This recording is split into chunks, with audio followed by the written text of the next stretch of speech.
ವಿಷ್ಣು ಹಾಗೂ ಏಕಾದಶಿ ವ್ರತ ಈ 5 ಸಂಸಾರ ಸಾಗರದಲ್ಲಿ ಮುಳುಗುತ್ತಿರುವ ಜನರನ್ನು ನೌಕೆಯು ಸಮಾನ ಪಾರ ಮಾಡುತ್ತದೆ. ಶ್ರಮ ತುಳಸಿ, ಬ್ರಾಹ್ಮಣ, ಗೋವು, ವಿಷ್ಣು ಹಾಗೂ ಏಕಾದಶಿ ವ್ರತ ಈ 5 ಸಂಸಾರ ಸಾಗರದಲ್ಲಿ ಮುಳುಗುತ್ತಿರುವ ಜನರನ್ನು ನೌಕೆಯು ಸಮಾನ ಪಾರ ಮಾಡುತ್ತದೆ. ತುಳಸಿ, ಬ್ರಾಹ್ಮಣ, ಗೋವು, ವಿಷ್ಣು ಹಾಗೂ ಅಂತ దానికి గోదావరి వెళ్ళాలి. విష్ణు ಅಂದ್ರೆ దేవుడు, దేవ పూజ ಮಾಡ್ತಾರೆ. విగ్రహము ಇದು 5 దానం చేస్తే వాళ్ళకి ఆ ఫలం చిక్కుతుంది. అది ఒక నది పోతా ఉంటుంది, అది వైతరణి నది అంట. దాంట్లో పాములు, తేళ్లు, మండ్రగంలో ఇవంతా పోతా ఉంటాయి, మనుషులు అంతా పోతా ఉంటాయి, సీమారక్తం పోతా ఉంటుంది. ఆ నది దాటకేది లేదు. దానికి గోదావరి ఇస్తే ఆ గోపు దాటిస్తుందంట. వస్తుంది జొట్ల పట్టుకొని ఎర్రకుని పోయేది దానికి గోదావరి ఇచ్చేది.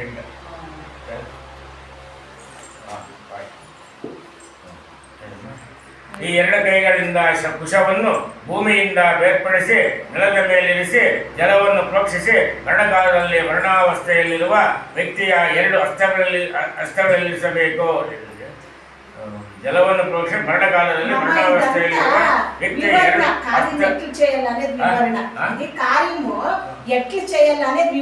ಹಸ್ತಗಳಲ್ಲಿರಿಸಬೇಕು.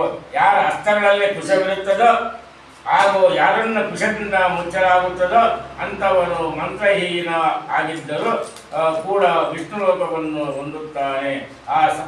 ಈ ಅಸಾರ ಸಂಸಾರ ಸಾಗರದಲ್ಲಿ ಭೂಮಿಯನ್ನು ಗೋಮಯದಿಂದ ಸಾರಿಸಿ ಅದರ ಮೇಲೆ ಮನುಷ್ಯವನ್ನು ಮಲಗಿಸುವುದರಿಂದ ಕುಶಾಸನದಲ್ಲಿ ಸ್ಥಿತಗೊಳಿಸುವುದರಿಂದ ಹಾಗೂ ವಿಶುದ್ಧ ಅಗ್ನಿಯಲ್ಲಿ ದಹನ ಮಾಡುವುದರಿಂದಾಗಿ ಸಮಸ್ತ ಪಾಪಗಳು ನಾಶವಾಗುತ್ತದೆ.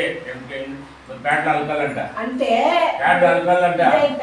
భూమి దానిపైన కుష సాకులేసి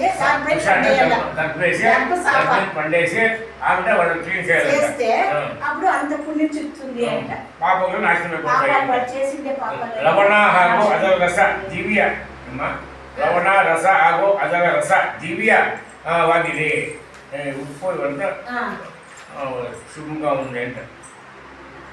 ಅದು ಜೀವಿಗಳ ಸಮಸ್ತ ಕಾಮನೆಗಳನ್ನು ಸಿದ್ಧಗೊಳಿಸುವಂತಾಗಿದೆ.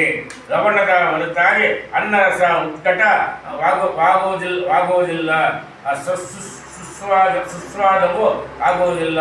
ಆದ್ದರಿಂದ ಲವಣ ರಸ ಪಿತೃಗಳಿಗೆ ಪ್ರಿಯವಾದಂತಹದ್ದು. ఈ లవణము రసము పితృలకి ప్రియమంట.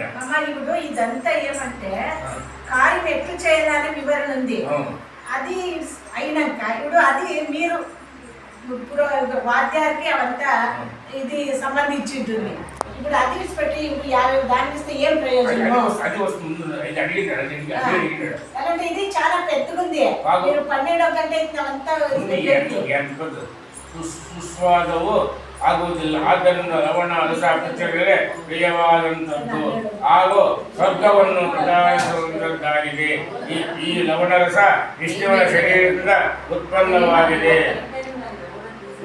ಉಪ್ಪು ವಿಷ್ಣುವಿನ నుంచి ಉತ್ಪತ್ತಿಯಾಗಿದಂತ ಉತ್ಪನ್ನ. ಈ ಅಂಶವನ್ನು ಅರಿತ ಯೋಗಿ ಜನರು ಲವಣದೊಡನೆ ದಾನ ಮಾಡಲು ಹೇಳುವರು.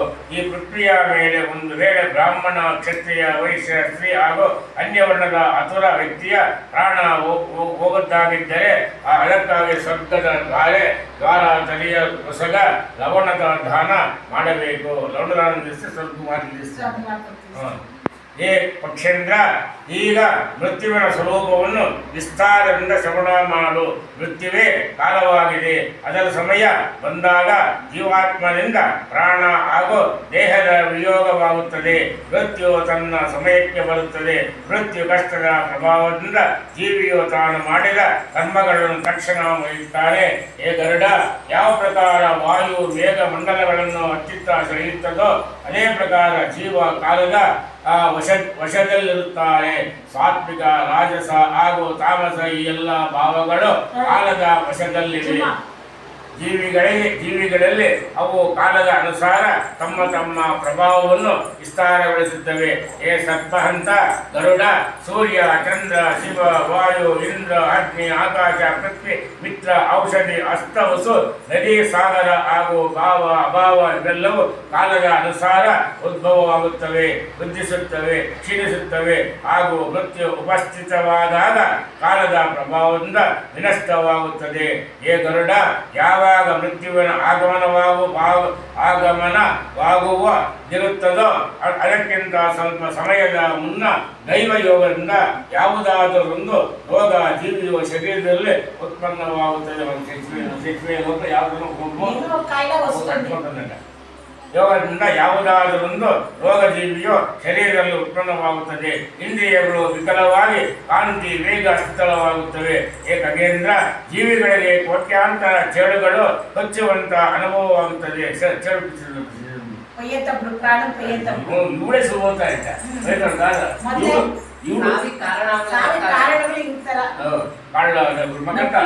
ಮಗಂತ ಕುಚ್ತಾವ ಚೇಳು ಚಿತ್ರವಾಗುತ್ತೆ. ಖಗೇಂದ್ರ, ಜೀವಿಗಳಿಗೆ ಕೋಟ್ಯಾಂತರ ಚೇಳುಗಳು ಮುಚ್ಚುವಂತಹ ಅನುಭವವಾಗುತ್ತದೆ.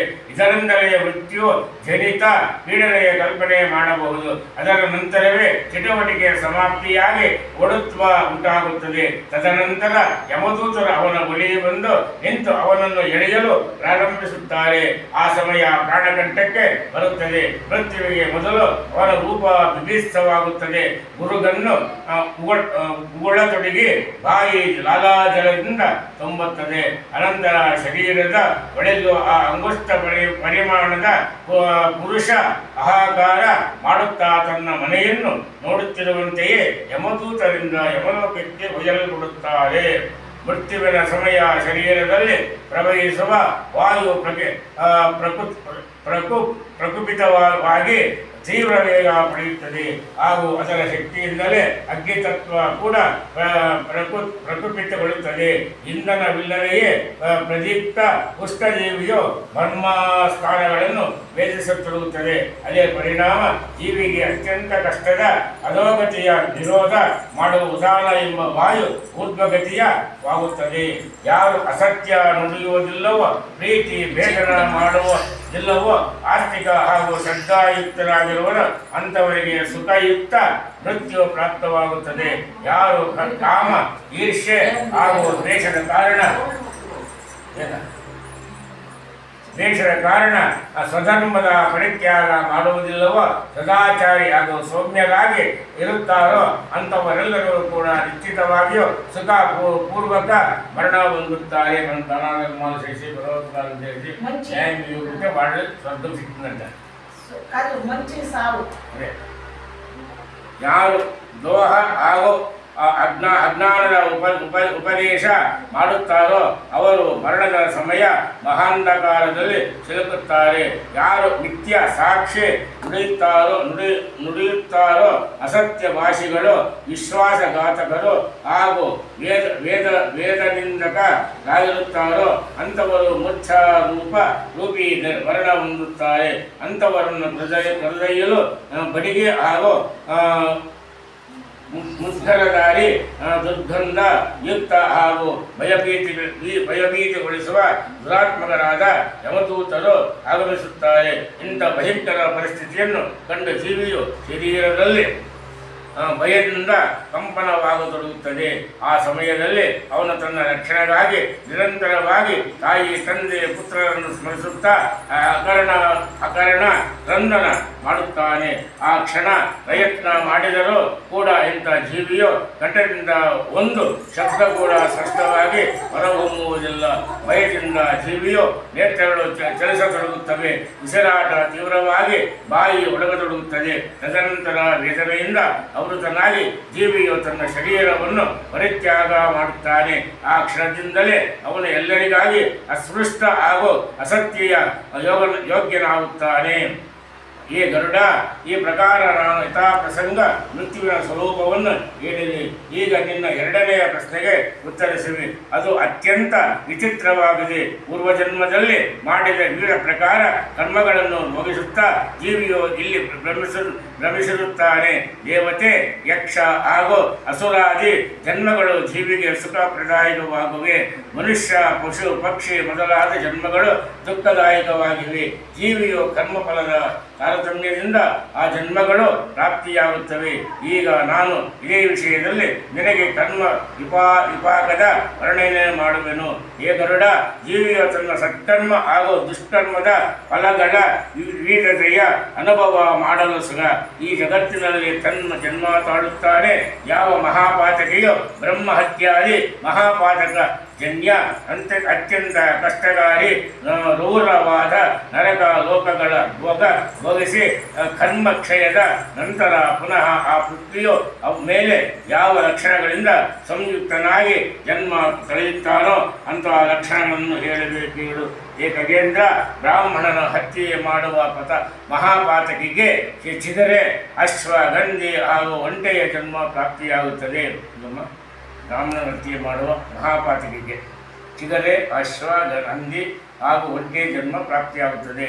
ಸ್ವರ್ಣದ ಚೌರ್ಯ ಮಾಡುವವನು ಕ್ರಿಮಿಕೀಟ ಹಾಗೂ ಚಿಟ್ಟೆಯಾಗಿ ಜನ್ಮ ತಾಳುತ್ತಾನೆ. ಗುರುಪತ್ನಿಯೊಡನೆ ಸಹವಾಸ ಮಾಡುವವನು ಅನುಕ್ರಮವಾಗಿ ತೃಣಲತೆ ಹಾಗೂ ಹುಲ್ಲಿನ ಪೊದೆಯಾಗಿ ಜನ್ಮ ತಾಳುತ್ತಾನೆ. ಬ್ರಹ್ಮಘಾತಿ, ಕ್ಷಯರೋಗದ ರೋಗಿ, ಮದ್ಯಪಾನಿ, ವಿಕೃದಂತ ದವ, ಸ್ವರ್ಣಚೋರ, ಗುಗರು, ಸುತ್ತಿನ ರೋಗಿ ಹಾಗೂ ಗುರುಪತ್ನಿಗಾಮಿ ಚರ್ಮರೋಗಿಯಾಗುತ್ತಾನೆ. ಯಾವ ಮನುಷ್ಯ ಯಾವ ಪ್ರಕಾರದ ಮಹಾಪಾತಕಿಗಳ ಸಂಗ ಮಾಡುತ್ತಾನೋ ಅವನಿಗೆ ಅದೇ ಪ್ರಕಾರ ರೋಗವಾಗುತ್ತದೆ. ಜೀವಿಯು 1 ವರ್ಷ ಪರ್ಯಂತ ಪಾಪಿ ವ್ಯಕ್ತಿಯೊಳಗಿದ್ದರೆ ಸ್ವಯಂ ಪಾಪಿಯಾಗುತ್ತಾನೆ. ಪರಸ್ಪರ ಮಾತುಕತೆಯಿಂದ ಹಾಗೂ ಸ್ಪರ್ಶ, ನಿಶ್ವಾಸ, ಸಹಯಾತ್ರೆ, ಸಹಭೋಜನ, ಸಹಾಸನ, ಯಜ್ಞ, ಆದ್ಯಪಾನ ಹಾಗೂ ಜನ್ಮ ಸಂಬಂಧದಿಂದ ಮನುಷ್ಯ ಶರೀರದಲ್ಲಿ ಪಾಪ ಸಂಕಲ್ಪಿತವಾಗುತ್ತದೆ.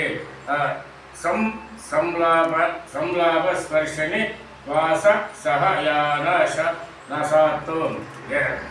ಅನ್ಯರ ಸ್ತ್ರೀಯರೊಡನೆ ಸಹವಾಸ ಮಾಡುವ ಹಾಗೂ ಬ್ರಾಹ್ಮಣನ ಧನ ಕದಿಯುವ ಮನುಷ್ಯನಿಗೆ ಮರುಜನ್ಮದಲ್ಲಿ ಅರಣ್ಯ ಹಾಗೂ ನಿರ್ಜನ ದೇಶದಲ್ಲಿ ನಿವಾಸ ಮಾಡುವಂಥ ಬ್ರಹ್ಮರಾಕ್ಷಸನ ಜನ್ಮ ಪ್ರಾಪ್ತಿಯಾಗುತ್ತದೆ. ರತ್ನಗಳ ಚೌರ್ಯ ಮಾಡುವ ನಿಷ್ಕೃಷ್ಟರಲ್ಲಿ ಜನ್ಮ ತಾಳುತ್ತಾನೆ. ಯಾವ ಮನುಷ್ಯ ವೃಕ್ಷದಲ್ಲಿ ಎಲೆಗಳನ್ನು ಹಾಗೂ ಸುಗಂಧ ದ್ರವ್ಯದ ಚೌರ್ಯ ಮಾಡುತ್ತಾನೋ ಅವನು ಸೊಂಡಲಿಯಾಗಿ ಜನ್ಮ ತಾಳುತ್ತಾನೆ. ಧಾನ್ಯದ ಚೌರ್ಯ ಮಾಡುವವ ಇಲಿಯಾಗಿ, ವಾಹನದ ಚೌರ್ಯ ಮಾಡುವ ಒಂಟಿಯಾಗಿ, ಫಲಗಳ ಚೌರ್ಯ ಮಾಡುವ ಮಂಗವಾಗಿ ಜನ್ಮ ತಳೆಯುತ್ತಾರೆ. ಮಂತ್ರೋಚ್ಚಾರಣೆ ಮಾಡದೆ ಭೋಜನ ಮಾಡಿದರೆ ಕಾಗೆಯು ಮನೆಯ ಪದಾರ್ಥಗಳ ಚೌರ್ಯ ಮಾಡಿದ್ದರೆ ಅಜ್ಜಿನ ರೂಪ, ಜೇನುತುಪ್ಪದ ಚೌರ್ಯ ಮಾಡಿದರೆ ಜೇನು ಹುಳುವಿನ ಫಲಗಳ ಚೌರ್ಯ ಮಾಡುವುದರಿಂದ ಅಜ್ಜಿನ ಹಸುವಿನ ಚೌರ್ಯ ಮಾಡುವುದರಿಂದ ಗೋಮಯದ ಹಾಗೂ ಅಗ್ನಿಯ ಚೌರ್ಯ ಮಾಡುವುದರಿಂದ ಬಕಪಕ್ಷಿಯ ಜನ್ಮ ಪ್ರಾಪ್ತಿಯಾಗುತ್ತದೆ. ಸ್ತ್ರೀಯರ ವಸ್ತ್ರ ಚೌರ್ಯದಿಂದ ಶ್ವೇತಕೃಷ್ಣ ಹಾಗೂ ರಸದ ಅಪಹರಣ ಮಾಡುವುದರಿಂದ ಭೋಜನಾದಿಗಳಲ್ಲಿ ಅರುಚಿಯಾಗುತ್ತದೆ.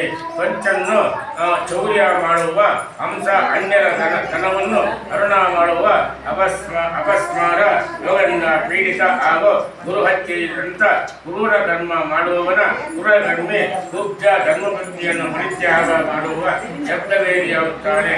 ದೇವತೆ ಹಾಗೂ ಬ್ರಾಹ್ಮಣನ ಧನವನ್ನು ಅಪಹರಿಸುವವನು ಅನ್ಯರ ಮಾಂಸ ಜೀವಿಸುವ ಪಾಂಡರೋಗಿಯಾಗುತ್ತಾನೆ. ಭಕ್ಷ ಹಾಗೂ ಅಭಕ್ಷದ ವಿಚಾರ ಮಾಡದವ ಮರುಜನ್ಮದಲ್ಲಿ ಗಂಡಮಾಲೆ ಎಂಬ ಮಹಾರೋಗ ದಿಂದ ಪೀಡಿತನಾಗುತ್ತಾನೆ. ಯಾರು ಅನ್ಯರು ಅಡಬಿಟ್ಟಿರುವುದನ್ನು ಅಪಹರಣ ಮಾಡುತ್ತಾನೋ ಅವನು ಉತ್ಪನ್ನನಾಗುತ್ತಾನೆ. ಯಾರು ಸ್ತ್ರೀಯರ ಆಶ್ರಯದಿಂದ ಈ ಜಗತ್ತಿನಲ್ಲಿ ಜೀವನ ನಿರ್ವಹಣೆ ಮಾಡುವನು ಅಂಥವನು ಮರುಜನ್ಮದಲ್ಲಿ ಕುಂಟನಾಗುತ್ತಾನೆ. ಯಾವ ಮನುಷ್ಯ ಅತಿ ಪಾರಾಯಣೆಯಾದ ತನ್ನ ಪತ್ನಿಯ ತನ್ನ ಪತ್ನಿಯ ಪರಿತ್ಯಾಗ ಮಾಡುತ್ತಾನೋ ಅಂಥವನು ಮರುಜನ್ಮದಲ್ಲಿ ಭಾಗ್ಯ ಜನನಾಗುತ್ತಾನೆ. ಏಕಾಂಗಿಯಾಗಿ ಮೃಷ್ಟಾನ್ನವನ್ನು ಸೇವಿಸುವ ವಾತ ಗುಲ್ಮದ ರೋಗಿಯಾಗುತ್ತಾನೆ. ಯಾವುದೇ ವ್ಯಕ್ತಿ ಒಂದು ವೇಳೆ ಬ್ರಾಹ್ಮಣ ಪತ್ನಿಯೊಡನೆ ಸಹವಾಸ ಮಾಡಿದರೆ, ನರಿ ಶಯ್ಯೆಯ ಹರಣ ಮಾಡಿದರೆ, ದರಿದ್ರ ವಸ್ತ್ರಗಳ ಹರಣ ಮಾಡುವ ಪತಂಗನಾಗುತ್ತಾನೆ. ಆಶ್ಚರ್ಯ ದೋಷಯುಕ್ತನಾಗಿದ್ದರೆ ಮನುಷ್ಯನು ಜನ್ಮಾಂಧ ದೀಪವನ್ನು ಚೌರ್ಯ ಮಾಡುವ ಕಪಾಲಿಯಾಗುತ್ತಾನೆ. ಮಿತ್ರನ ಹತ್ಯೆ ಮಾಡುವ ಗುಬೆ, ತಂದೆ ಮೊದಲಾದ ಶ್ರೇಷ್ಠ ಜನರ ನಿಂದನೆ ಮಾಡುವ ಕ್ಷಯ ರೋಗಿಯಾಗುತ್ತಾನೆ. ಅಸತ್ಯವಾಗಿ ಉದ್ಗುಪ್ತ ಮಾತನಾಡುವ ಹಾಗೂ ಸುಳ್ಳು ಸಾಕ್ಷಿ ಹೇಳುವ ಜಲೋಧರ ರೋಗದಿಂದ ರೋಗಿಯಾಗುತ್ತಾನೆ. ಇದು ರೋಗ ಇಂಥ ಅಮ್ಮ, ಎಂತ ಸಂಸ್ಕೃತ